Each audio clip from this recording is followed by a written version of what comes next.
출애굽 이후 이스라엘의 제사장들은 하루에 2번씩 아침과 저녁에 하나님 앞에 번제를 드렸습니다. 아침에 번제를 드리면은 저녁 때까지 그 제물을 태웠고요. 저녁에 번제를 드리면은 다음 날 아침까지 계속 타도록 그 불을 유지하여야 하였습니다. 이를 위해 제사장들은 번제단의 불이 꺼지지 않게 하기 위하여서 갖은 노력, 끊임없이 타게 하는 것이 그들의 하나의 또한 의무이었습니다. 그런데 여러분들이 잘 알다시피 불이 24시간 꺼지지 않게 유지한다는 것이 그렇게 쉽지만은 않습니다. 우리가 어렸을 때 보면은 지금처럼 가스불이나 아니면은 이런 좋은 불 피우는 그런 도구들이 그렇게 많지 않았습니다. 특별히 제가 어렸을 때 보면은 연탄을 태워서 난방하는 집들이 있었습니다. 이거는 불 피우는 것보다 훨씬 쉽죠. 그럼에도 불구하고 그 연탄 불을 꺼지지 않고 계속 유지한다는 것도 어려웠습니다. 꺼지지 않게 유지하기 위해서는 충분한 양의 연탄이 필요했고요. 또 공기 조절도 필요하였습니다. 너무 공기를 많이 유입하면 빨리 타버리니까 자주 연탄을 갈아야 됐고요. 공기를 너무 적게 넣으면은 그 안에서 타지 않고 꺼지는 경우도 참 많이 있었습니다. 그래서 제가 어렸을 때 보면은 이 연탄불을 꺼트리고 이웃집에 그 불씨를 구하러 다니는 사람들이 상당히 많이 있었던 것이 기억이 됩니다. 그런데 오늘 이 성경이 기록한 이때는 지금으로부터 3,500년 전입니다. 이 3,500년 전에 제사장들이 불을 지킨다는 것은 참으로 어려웠는데 이것은 그 어떤 그들의 임무보다도 아마 어려운 그러한 작업 중에 하나이었을 것입니다. 그런데 그럼에도 불구하고 하나님은 명령하셨다는 거예요. 뭐라고 명령하셨냐? 우리 같이 한번 읽어보겠습니다. 9절, 12절, 13절 계속해서 읽습니다. 시작. 제단 위의 불은 항상 피워 꺼지지 않게 할지니 불은 끊임이 없이 제단 위에 피워 꺼지지 않게 할지니라. 아멘. 여기 보면 하나님께서 제사장들에게 명령을 하셨는데 거듭 명령하셨어요. 3번씩이나 반복되어서 명령하셨다는 것입니다. 제사장의 사명 가운데 아주 중요한 사명, 불이 꺼지지 않게 하는 거였다는 거예요. 제단 위에 제사를 지낼 때는 물론 당연히 꺼지지 아니하여야 되었지만 제사 드리지 않을 때에도 불이 꺼지지 않게 유지하는 것이 제사장들의 임무였다는 것입니다. 그렇다고 하면 하나님께서는 왜 제단의 불이 무엇이길래 그렇게 꺼지지 않게 유지하게 하였을까요? 그것은 이 제단의 불은 하나님께서 직접 내려주신 불이라는 것입니다. 한번 같이 읽어볼까요? 9장 24절입니다. 함께 읽습니다. 불이 여호와 앞에서 나와 제단 위에 번제물과 기름을 사른지라 온 백성이 이를 보고 소리 지르며 엎드렸더라. 아멘.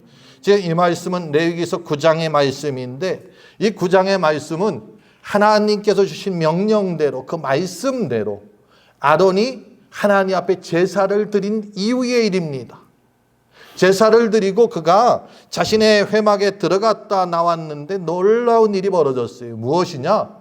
제사 드릴 때에는 어찌어찌해서 불을 피워서 사람들이 불을 피워서 하나님 앞에 제사를 드렸는데 하나님께서 그 받으셨다는 것을 무엇으로 표시하였느냐?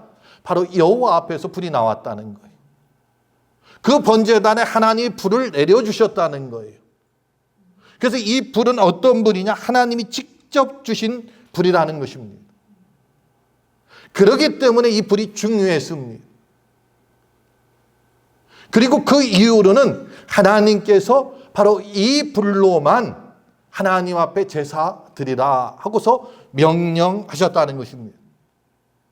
그런데 아론의 2 아들이 하나님의 명령을 따르지 아니하고 다른 불로 제사를 드린 적이 있습니다. 레위기 10장에 나오는 말씀인데 한번 같이 읽습니다. 시작. 아론의 아들 나답과 아비후가 각기 향로를 가져다가 여호와께서 명령하시지 아니하신 다른 불을 담아 여호와 앞에 분향하였더니 불이 여호와 앞에서 나와 그를 삼키매 그들이 여호와 앞에서 죽은지라. 아멘. 분명히 제사장들이 하나님 앞에 예배했습니다. 그런데 예배드리고 제사장이 죽었다는 거예요. 그 이유는 다른 것이 아닙니다. 하나님이 지정하신 불이 아닌 다른 불로 그들이 예배하였기 때문에 그렇습니다. 제사드렸기 때문에 그렇다는 거예요. 출애굽기 30장에 보면 너희는 그 위에 다른 향을 사르지 말며 다른 불로 예배드리지 말라고 말씀하고 있습니다. 우리가 올 초인가요?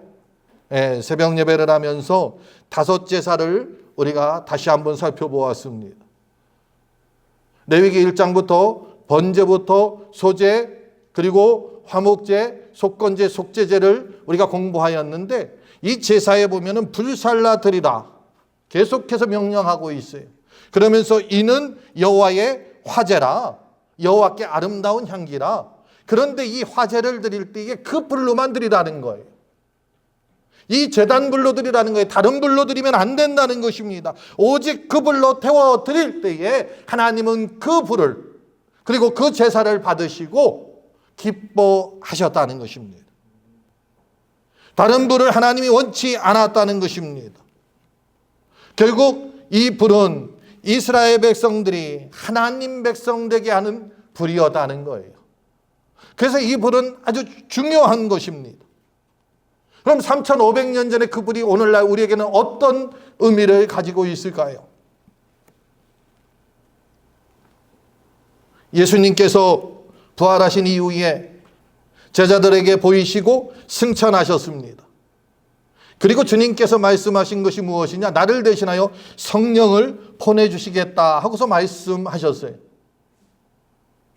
그래서 이 제자들은 마가의 다락방에 모여서 그 성령을 사모하며 기다렸는데 성령이 드디어 오순절날 임하였습니다. 사도행전 2장에 보면 이 말씀이 나옵니다. 우리 같이 읽습니다. 같이 읽습니다. 오순절날이 이미 이름에 그들이 다 같이 한 곳에 모였더니 호련히 하늘로부터 급하고 강한 바람 같은 소리가 있어 그들이 앉은 온 집에 가득하며 마치 불의 혀처럼 갈라지는 것들이 그들에게 보여 각 사람 위에 하나씩 임하여 있더니. 아멘. 여기 보니까 성령이 임했는데 불같이 임했다는 거예요. 구약의 불이 신약의 성령으로 상징이 됩니다. 구약의 번제단이 그러면 오늘날 신약의 교회를 부를 수가 있지요. 우리는 교회의 구성원들입니다. 교회의 한 우리의 지체라는 거예요. 그렇기 때문에 이 불은 오늘날 우리에게 임해야 한다는 것을 우리는 기억해야 합니다. 오늘날 우리에게 어떤 힘이냐? 성령이 우리 안에 임하여서 활활 타오르고 있어야 한다는 것입니다. 충만해야 한다는 것입니다. 그것이 꺼지지 않아야 한다는 것입니다. 그 이유는 무엇일까요? 꺼지면 다시 붙이기 어렵기 때문에 그렇습니다. 왜 다시 붙이기 어려울까요? 하나님께서 주신 것입니다. 내가 붙인 불이면은 내가 다시 붙일 수가 있어요. 그런데 이 불은 내가 붙인 것이 아닙니다. 하나님께서 주신 불입니다. 여러분 한번 생각해 보세요. 오늘은 성냥으로 불을 붙일 수가 있습니다. 요즘엔 성냥도 안 써요. 라이터로. 가스불 같은 경우는 라이터도 필요 없습니다. 그 안에 자동으로 스위치만 누르면 불꽃이 튀어서 불을 붙여줘요. 너무 편리한 시대에 살고 있죠. 이런 불이라고 하면 우리가 얼마든지 붙일 수가 있습니다. 그런데 제단 위의 불은 하나님께서 주셔야만 붙일 수가 있다는 거예요.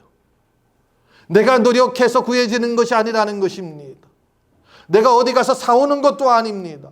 하나님께서 주셔야 합니다. 그러므로 이 불이 붙었다고 하면 그것을 꺼지지 않게 하기 위해서 우리는 노력해야 돼요. 어떤 사람은 나는 힘이 들기 때문에 잠깐 쉬겠습니다. 그래서 교회 다니다가 쉬고 또 쉬다가 이제 나는 많이 쉬었으니까 나와서 하겠습니다. 그럴 수 있을지 모르지만 하나님이 보실 때에는 그것은 아니라는 것입니다. 성령의 역사는 내가 원한다고 되어지는 것이 아닙니다. 우리가 교회에 나와서 하나님의 말씀이 깨달아지는 것도 성령께서 역사하셔야 되고 성령께서 나에게 깨달음을 주셔야 깨닫게 되는 것입니다. 우리가 성경 공부하는 이유도 그렇습니다. 나 혼자 공부할 수가 있어요. 그런데 나 혼자 할 때는 이 깨달음이 참 어렵습니다. 그런데 여럿이 같이 공부하다 보면은 그 가운데 불이 붙은 사람이 있고요. 그 불 붙은 사람 가까이 있을 때에 그 불이 나에게 옮겨 붙어지는 거예요. 그래서 우리가 성경 공부할 때도 여럿이 하면 좋고요. 기도할 때에도 여럿이 모여서 기도하면 좋고요. 말씀을 들을 때에도 여럿이 있을 때에, 함께 할 때에 우리에게 더 놀라운 효과가 나타난다는 것입니다. 왜 불을 꺼지지 않게 해야 하느냐? 이 불은 하나님과 교제할 수 있는 통로가 되기 때문에 그렇다는 것입니다. 구약의 이스라엘 백성들은 그 불을 끄지 않았습니다. 그리고 그 불로서 하나님 앞에 나아가서 제사 드릴 때에 하나님께서 그들을 만나 주신다 약속하셨다는 거예요. 그리고 그 불 가운데 하나님께서 말씀하셨다는 것입니다. 여러분, 무엇을 통해서 하나님을 만나고 하나님의 말씀을 듣습니까? 성령께서 우리 안에 역사하실 때에 우리는 그 말씀이 하나님의 음성으로 들릴 수 있다는 것입니다. 그러므로 이 불은 꺼서는 안 된다는 것입니다. 제단에 불이 꺼지면은 제사를 드릴 수가 없잖아요. 제사를 드리지 않으면 하나님을 만날 수도 없고 말씀도 들을 수 없는 겁니다. 우리 안에 성령이 없다고 하면 하나님 앞에 나아가서 예배 드릴 수가 없어요. 예배에 우리가 참여할 수 없다는 거예요. 내 안에 성령이 있어야만이 이것이 가능하다는 것을 우리는 기억해야 될 줄 믿습니다. 그러므로 저와 여러분 안에 하나님께서 하나님의 영이신 성령을 우리 안에 부어주셨습니다. 그 성령께서 우리 안에서 역사하도록 우리는 성령을 의지하고 그분을 존중해야 될 줄 믿습니다. 우리 안에서 이 성령이 활활 타오를 때에 우리는 하나님과 깊은 교제를 할 수가 있습니다. 내 안에서 성령이 역사할 때에 하나님의 음성을 듣고 하나님의 마음을 알 수가 있고 하나님의 뜻을 알 수 있고 그리고 나아가 하나님 앞에 능력을 받아서 이 땅에서 우리는 하나님의 백성으로 사탄 권세에 마귀들의 그 죄의 영향력 가운데에서 우리는 승리할 수 있다는 것입니다. 그런데 반면에 충만하지 않고 성령이 떠나 있다고 하면은 우리는 하나님과의 관계가 급격하게 약화된다는 것입니다. 그래서 사도 바울은 데살로니가 전서를 통하여서 성령을 소멸치 말라 하고서 말씀하고 있습니다. 이 소멸이라는 것이 무엇이냐? 꺼진다는 거예요. 떠난다는 것입니다. 불이 꺼지면 하나님과 교제할 수 없는 것처럼 성령이 떠나면 우리도 하나님과 교제할 수 없습니다. 그러므로 저와 여러분은 이 불이 꺼지지 않게 우리는 최선을 다하여서 노력해야 한다는 것입니다. 어떻게 노력해야 합니까? 그것은 바로 제단 위에 있는 죄를 없애야 한다는 것입니다. 같이 한번 읽습니다. 10절 11절 말씀입니다. 제사장은 세마포 긴 옷을 입고 세마포 속바지로 하체를 가리고 제단 위에서 불태운 번제의 재를 가져다가 제단 곁에 두고 그 옷을 벗고 다른 옷을 입고 그 재를 진영 바깥 정결한 곳으로 가져갈 것이요. 여기 보면은 재를 버리는 그러한 의식에 대한 또 버리는 사람의 태도에 대한 그러한 이야기를 하고 있습니다. 근데 중요한 것은 재를 버리라는 거예요. 재가 쌓여 있으면 안 된다는 것입니다. 저보다 연세가 많으신 분들은 다들 이런 모닥불을 피워본 그러한 경험이 있을 것입니다. 모닥불을 피우다 보면은 계속 나무가 쌓여지고요. 그러다 보면은 재가 안에 많이 생깁니다. 그런데 이 재를 버리지 않고 불을 피우려고 하면은 그 불이 잘 살아나지 않아요. 왜 그러냐? 재가 그 불꽃 가운데에서 새로운 나무에 옮겨붙지 않도록 방해하기 때문에 그렇습니다. 번제단도 마찬가지입니다. 그 죄를 치우지 않으면 불이 살아 올라가지 않습니다. 번제단 위도 마찬가지입니다. 위는 재물도 타서 없어지고요. 여러 가지로 오히려 재물을 올릴 공간까지 부족해지고 있습니다. 죄를 치우지 않으면 하나님 앞에 채물을 드릴 수 있는 공간도 줄어든다는 것입니다. 마찬가지로 21세기에 살아가는 우리에게 영적인 죄가 쌓여 있어서는 안 된다는 것입니다. 우리 안에 영적인 죄가 많이 쌓여 있습니다. 그 중요한 죄는 무엇이냐? 죄와 허물이죠. 우리 안에 죄가 있습니다. 알면서 지은 죄, 안 되는 줄 알면서도 억지로 행한 죄, 때로는 모르고 지은 죄들이 있을 수 있습니다. 이 죄를 해결하지 않고는 하나님 앞에 나아가서 예배할 때에 우리 안에서 성령이 크게 역사하지 않는다는 것입니다. 원망과 불평에 그러한 우리의 마음도 있을 수가 있습니다. 하나님의 일을 한다고 하는데 제대로 이루어지지 않아서 원망할 때가 있습니다. 그런가 하면은 다른 사람과 비교하면서 원망합니다. 하나님, 저 사람은 나하고 별반 다를 바 없는 사람이고 오히려 내가 저 사람보다 더 일찍 주님 앞에 나와서 예배하고 모든 것이 더 열심인 것 같은데 왜 저에게는 복을 주시고 나에게는 그렇지 않느냐. 이 원망과 불평이라는 죄가 있습니다. 죄가 있습니다. 뿐만 아니라 자기 자랑, 교만의 죄도 있습니다. 하나님을 열심히 섬기다 보니까 하나님께서 인도해 주십니다. 그 길을 형통케 합니다. 그러다 보니까 교만이 쌓일 때가 있다는 것입니다. 때로는 다른 사람을 무시하기도 합니다.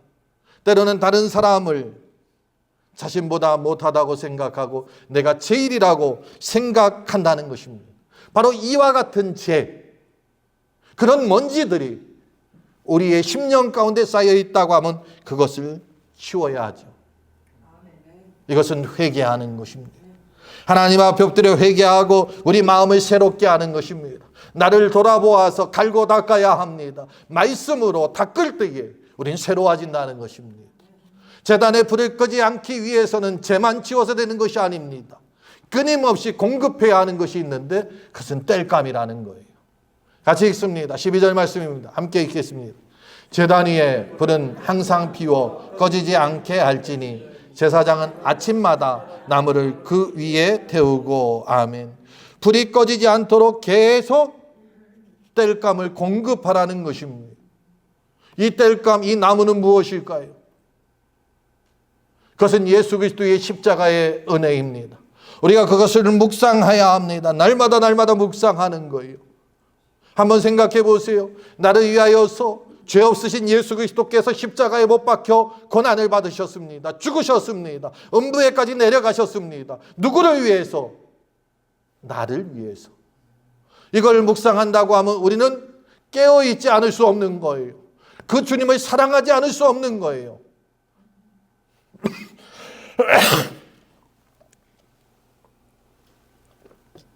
이 땔감은 바로 그 십자가의 은혜와 예수 그리스도의 말씀이라는 거예요. 하나님의 말씀입니다.